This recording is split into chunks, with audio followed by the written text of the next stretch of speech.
everybody, my name is Lauren and this is Social Work Scrapbook. Welcome to my channel. In today's video, I'm talking all about planning. If you happen to stumble across my video looking for social work related topics, then welcome. Be sure that you subscribe, like, and comment in the video letting me know what you want to see next, and be sure to hit the notification bell. Now let's get started with planning.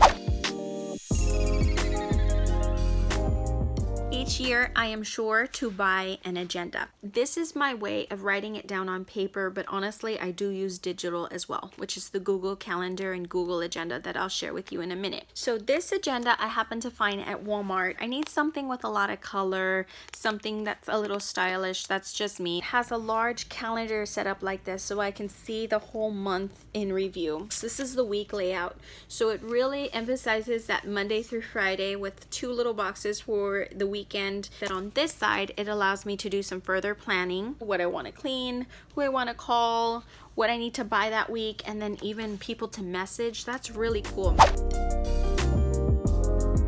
One is plugging in all the dates for the district, then all the dates as a social worker I need to know about. Block out all my social work monthly meetings, all the faculty meetings. So everybody has their own district calendar where you have your days off, where you have your early release days, where you have your parent-teacher conference days, and I think the other thing to be aware of is just the staff work days.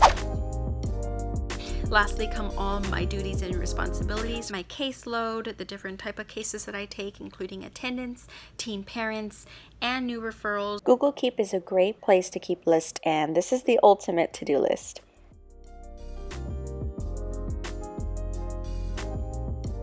So those are my main three categories that I need to focus on. Also attendance. So those are the four main categories that I have to focus on, and I like to block out time throughout the week to do those. Now that I have my four major categories, I create sublists. And in the sublist, I'm listing the roles that need to be done in order to effectively impact that category. This is school age parent, and I like that you can color code it too. So I'm going to put it in pink. I do provide case management to a few schools. So I'm going to put high school number 1, high school number 2, and then I have another high school, but it's a lot smaller. So I'm going to put high school number 3 in parentheses other. So you can either do it as a post-it note or you can switch it as a list. I'm going to switch this one so that it comes out in a list form. It's a lot easier for me to read it this way. From here, I'm going to go back to my major social work categories that I created, and I'm going to go on to the next. So here is attendance / truancy, and for this particular role, I know that I have to be prepared to review the absences that are occurring on the campus each week, and I also want to provide some sort of intervention in the form of a letter, and also interventions other. This can include, I have so many, and I have many requests to do a video on attendance interventions, so be on the lookout for that. So for new referrals, it's pretty self-explanatory. I'm not going to make a sublist for that. I'm going to go straight to caseloads. These are the students that I feel I do need to meet with on a weekly basis at least. I want to make sure I make that contact. I also want to be sure that I'm researching new evidence-based practices and evaluating how those evidence-based practices / interventions are doing. My next is, I'm going to color code real quick because that just helps my mind organize a lot better. With these sublists, I'm now going to take them and feed them into my Google Calendar so I can create a block type of schedule for myself. So Google Calendar, you can open it up straight from the little tab list on Google, and you'll see your calendar here. So here you may notice these are my sublists that I had created in the Google Keep. They're here, they're color coded, and now I can plug them in to create the block schedule. If you have never created a Google Calendar before, you're going to love it. So you add a new calendar just like I did right there under the settings. You can title your calendar, you can even color code it. So I'm going to add in lunch duty, and my lunch duty is about 12:18. I'm going to put 12:20 to about 1 o'clock. So here I can put the time If you click more details, you can repeat it. So this is something that is going to repeat every day, Monday through Friday. I'm going to set that in and it'll plug it all in and block it out for me right across the week. Now I can go on and add some more. So as far as the school age parenting case management, I know that I'm going to do high school 1 on Thursday mornings, and then I plug in my time again so I can block it out. Now I'm going to add high school 2, which I know is Friday after lunch.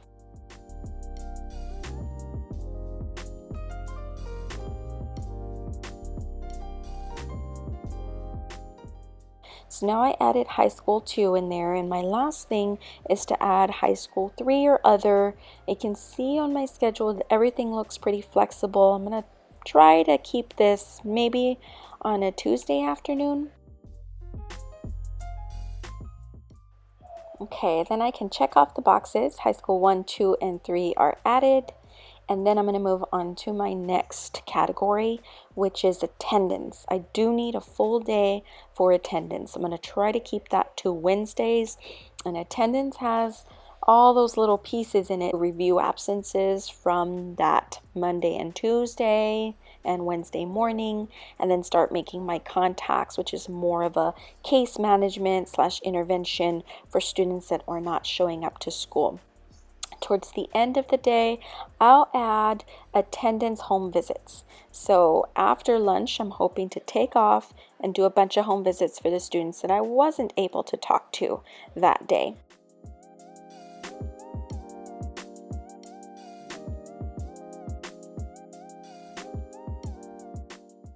My last category up here is the caseload.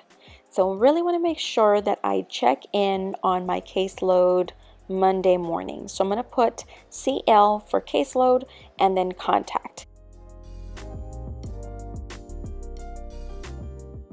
What I'm hoping to do is duplicate right here, because I'm going to have a few clients. Here I'm able to search through Google Calendar. It has this find a time, which is kind of like a personal assistant. It shows you your calendar and it allows you to find a time where it would fit in.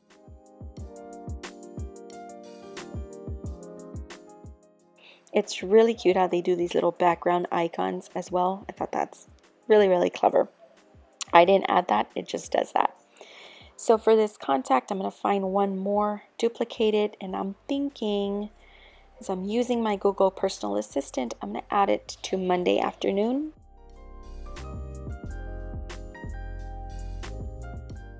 Here I'm going to add my time slot for evaluating what's happening in the session. So there I've gone through my caseload, I've plugged in attendance, I've plugged in the school age parenting. I'm toggling back and forth between, let's just call it my master schedule, which is happening last week. I'm planning it last week so I can see it.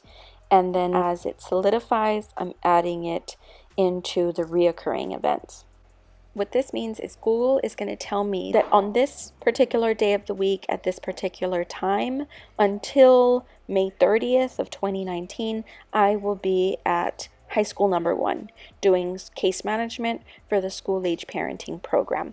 And it will plug it in all the way through so that I always know that's where I'm going to be and I don't double book myself to be anywhere else. I'm going to do the same thing again so you can see for high school number 2.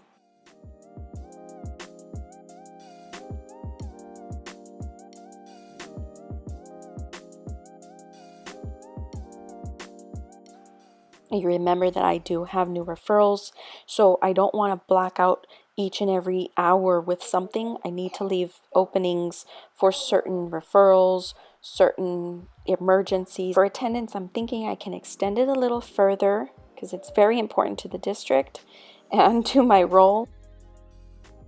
And then I can change all events.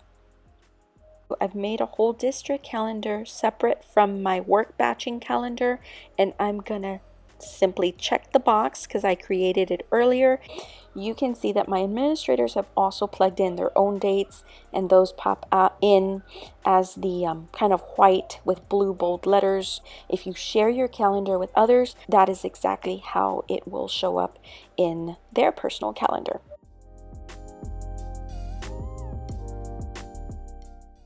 You can toggle through the weeks, again, view it by months as well. That's really a little bit too much for my eye. I typically like to keep it on a weekly view, negating the weekends since it is my work calendar. Under settings, you can see that you can even print out the calendar. This is a preview of how it would look. You can change the date range of the calendar you want to see. So it is a little bit of double time work to write all the dates and stuff into your written planner and then also enter it into Google. But in my opinion, it's worth it because Google has saved my life a few times and gotten me to a few meetings that I just didn't realize were in this one. You can also sync Google into your phone, and that's where I often get the alerts. Many of you have also been asking for my documents and things that I'm using. I like to keep a running list of students that I know I need to kind of manage and maintain. I use my caseload tracker for that, which I've shared before, but I will link it down below as well.